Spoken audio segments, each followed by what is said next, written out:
Hello everyone, आज के इस वीडियो में हम गैस्ट्रोइंटेस्टाइनल सिस्टम का पार्ट 2 देखेंगे। पार्ट 1 हम ऑलरेडी कर चुके हैं। सबसे फर्स्ट हमारा क्वेश्चन है, which of the following nerve is responsible for tongue movement. निम्न में से कौन सी नर्व टंग मूवमेंट के लिए रिस्पॉन्सिबल है? Option A hypoglossal nerve, option B glossopharyngeal nerve, option C facial nerve, option D olfactory nerve. Correct answer है आपका यहाँ पर ऑप्शन ए हाइपोग्लोसल नर्व। अब हम देखेंगे हाइपोग्लोसल नर्व जो है वो क्रेनियल नर्व नंबर 12 है, glossopharyngeal 9, facial nerve 7, olfactory nerve first cranial nerve होती है। इसके अलावा जो मोटर सप्लाई ऑफ नर्व होता है, ज्यादातर मसल्स जो होती है वो हाइपोग्लोसल नर्व से सप्लाई होती है। सिर्फ पैलेटोग्लोसस मसल जो होता है उसके अंदर मोटर सप्लाई जो होती है वो वेगस नर्व के थ्रू होती है। इसके अलावा सेंसरी सप्लाई जो होता है टंग के अंदर वो ग्लोसोफेरेंजियल और फेशियल नर्व के थ्रू होता है। नेक्स्ट क्वेश्चन है, one of the major cause for cirrhosis of liver. Cirrhosis of liver का मेजर कॉज क्या है? Option A alcohol, option B drug abuse, option C hepatitis A, option D smoking. Correct answer है आपका यहाँ पर option A alcohol is the major cause for cirrhosis of liver. इसके अलावा हम सिरोसिस ऑफ लीवर के दूसरे कॉजेज भी देखेंगे। सबसे फर्स्ट है hepatitis B, second hepatitis C, autoimmune and non alcoholic fatty liver. Next question है, pre operative preparation for appendectomy not includes. Appendectomy की प्री ऑपरेटिव प्रिपरेशन में क्या इंक्लूड नहीं होता है? Option A enema stick, option B consent, option C skin preparation, option D removal of jewellery. Correct answer आपका यहाँ पर option A enema state. Appendectomy वाले पेशेंट के अंदर एनिमा और हॉट एप्लीकेशंस नहीं अप्लाई करते हैं क्योंकि इसकी वजह से अपेंडिक्स के रप्चर होने के चांसेस होते हैं। सबसे फर्स्ट हम देखेंगे, अगर एडमिनिस्ट्रेशन ऑफ एनिमा किया तो इसकी वजह से प्रेशर इंक्रीज होगा कॉलन के अंदर, जिसकी वजह से अपेंडिक्स रप्चर होगा और इन्फेक्शन डेवलप हो सकता है जैसे कि पेरिटोनाइटिस। नेक्स्ट क्वेश्चन है, the nurse is planning care for a patient with cirrhosis, for which condition would the nurse place the patient on bleeding precautions. एक सिरोसिस डिजीज वाले पेशेंट की केयर प्लान बनाते वक्त ऐसी कौन सी कंडीशन है जो यह सजेस्ट कर रही है कि ब्लीडिंग प्रिकॉशंस की जरूरत है? Option A encephalopathy, option B elevated liver enzyme, option C low vitamin K, option D hepatorenal syndrome. Correct answer आपका यहाँ पर option C low vitamin K. Vitamin K जो होता है वो नॉर्मल कोएगुलेशन प्रोसेस के लिए जरूरी होता है। यह एक फैट सॉल्युबल विटामिन है। अगर किसी रीजन से यह इनसफिशियंट है तो फिर इसकी वजह से एक्सेसिव ब्लीडिंग या फिर इजी ब्रूजिंग हो सकती है। बहुत सारी ऐसी डिजीज है लिवर से रिलेटेड जैसे कि cholestatic liver disease, cirrhosis of liver disease और स्मॉल बोवेल माल एब्सॉर्प्शन, इन सब की वजह से विटामिन के की डेफिशिएंसी हो सकती है और इसके अंदर आपको ब्लीडिंग प्रिकॉशंस देने की जरूरत होती है। नेक्स्ट क्वेश्चन है, which test is done to detect vitamin B12 deficiency. Vitamin B12 deficiency को डिटेक्ट करने के लिए कौन सा टेस्ट करते हैं?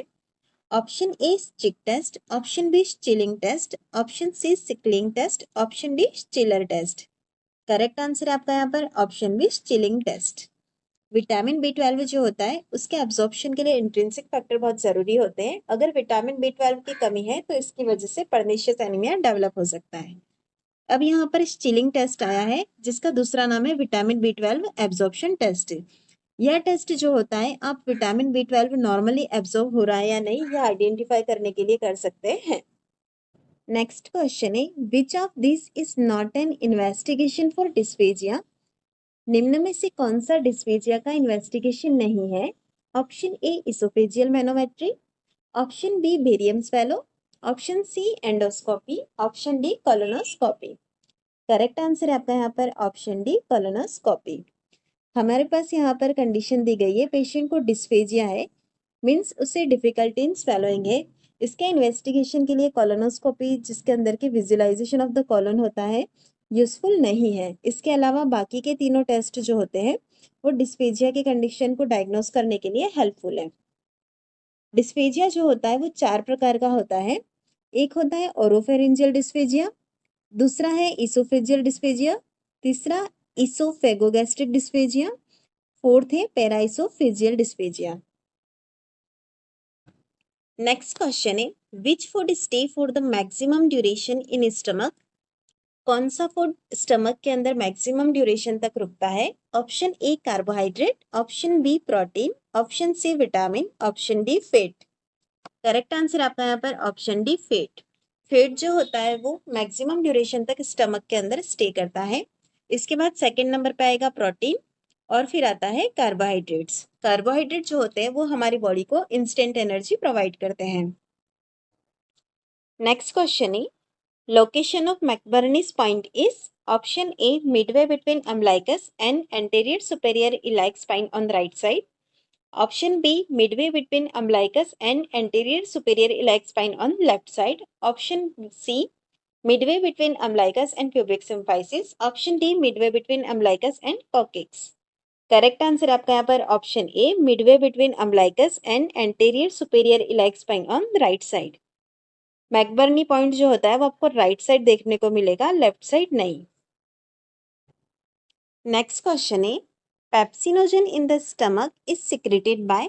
स्टमक के अंदर पेप्सिनोजन किससे सिक्रेट होता है। Option A goblet cell, option B parietal cell, option C G cell, option D chief cell. Correct answer आपका यहाँ पर option D chief cell. Chief cell जो होता है वो पेप्सिनोजन का सिक्रेट करता है। अब हम यहाँ पर देखेंगे कौन सी सेल क्या सिक्रेट करती है। स्टमक के अंदर जो गॉबलेट सेल होती है वह म्यूकस सिक्रेट करती है जो कि स्टमक की लाइनिंग को प्रोटेक्ट करता है।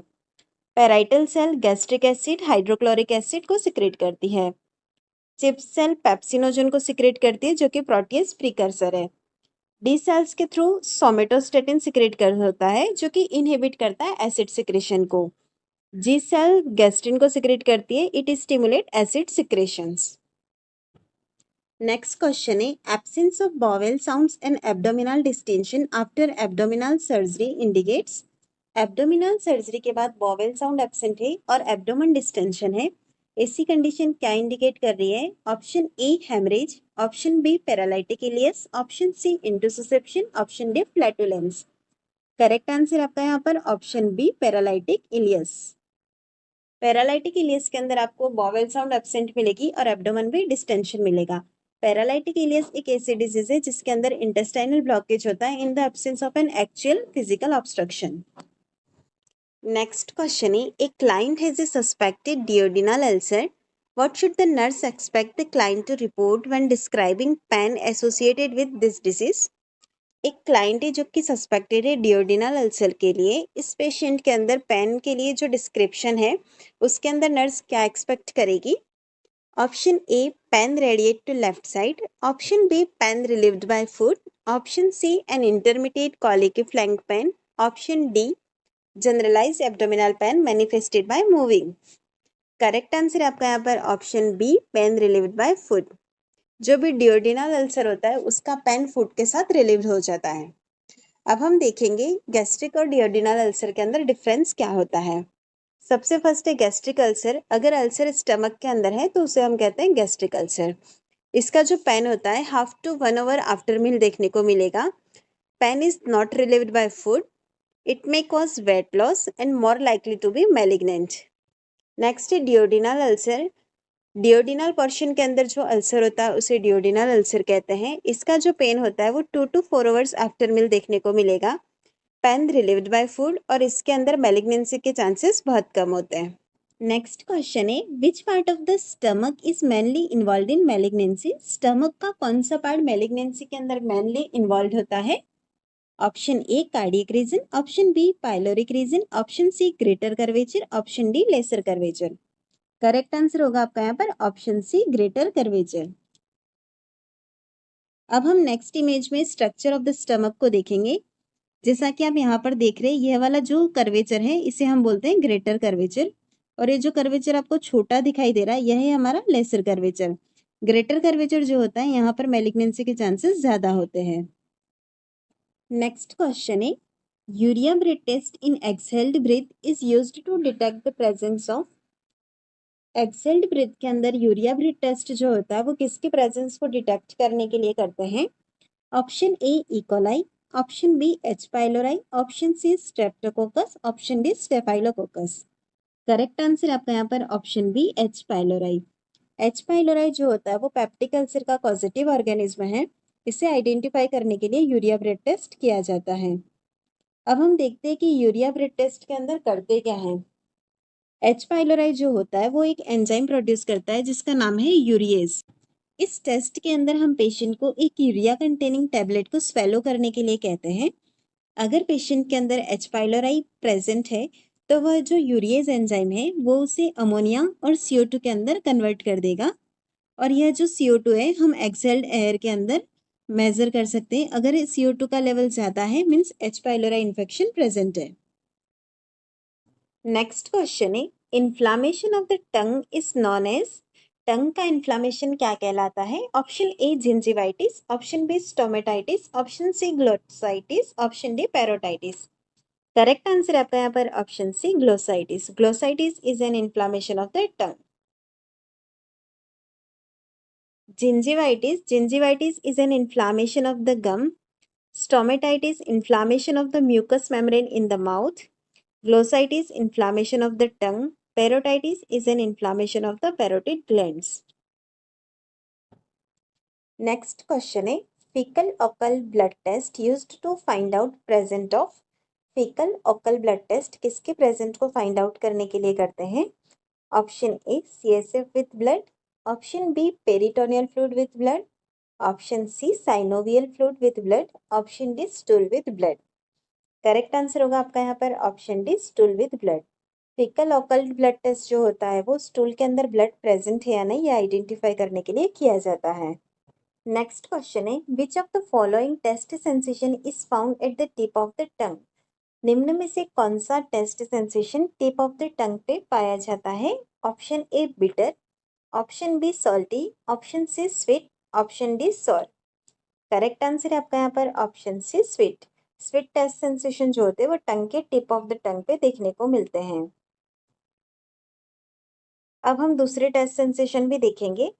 First tip of the tongue पे आपको दिखेगा sweet taste, anterior lateral side में आपको दिखेगा सॉल्टी टेस्ट, और फिर पोस्टेरियर लेटरल साइड में आपको दिखेगा सॉर, और back side of the tongue posterior part में बिटर टेस्ट होता है।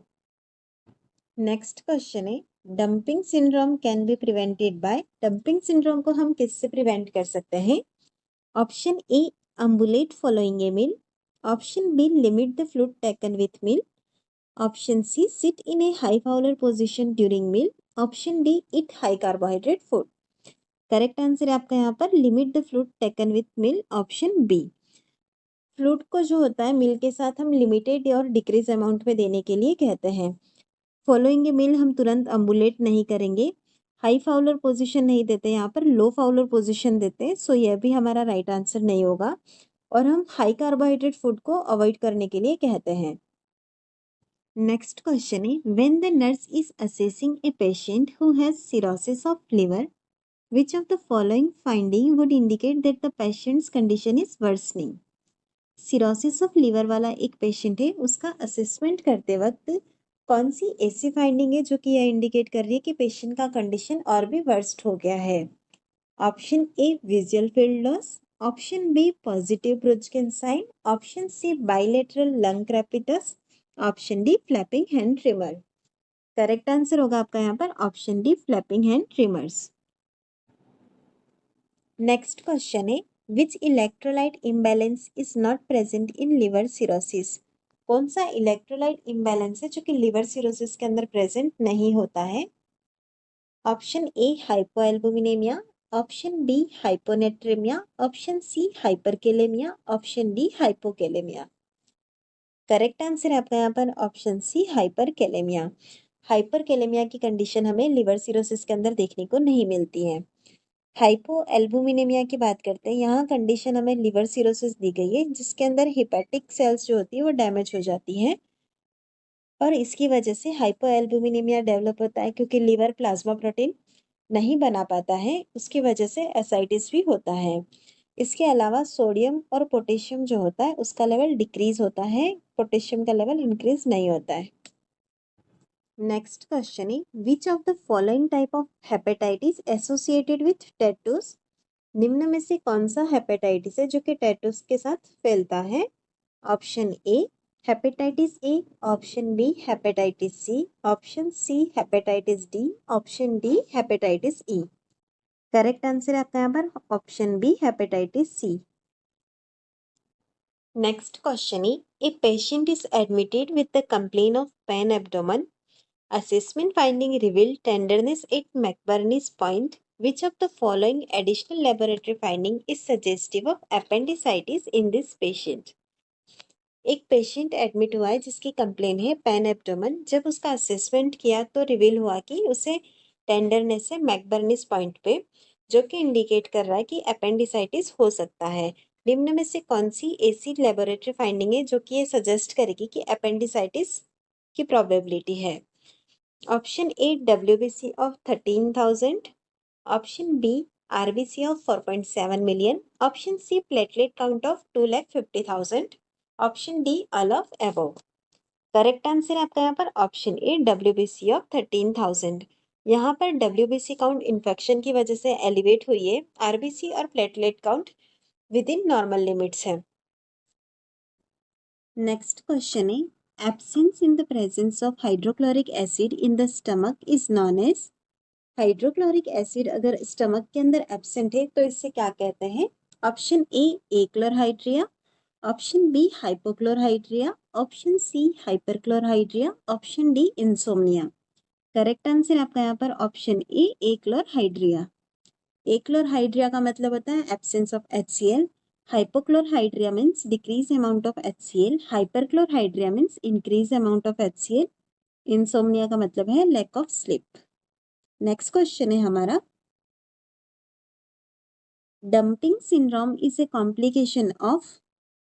डंपिंग सिंड्रोम किसका कॉम्प्लिकेशन है? Option A nephrectomy, option B subtotal gastrectomy, option C ileostomy, option D hysterectomy.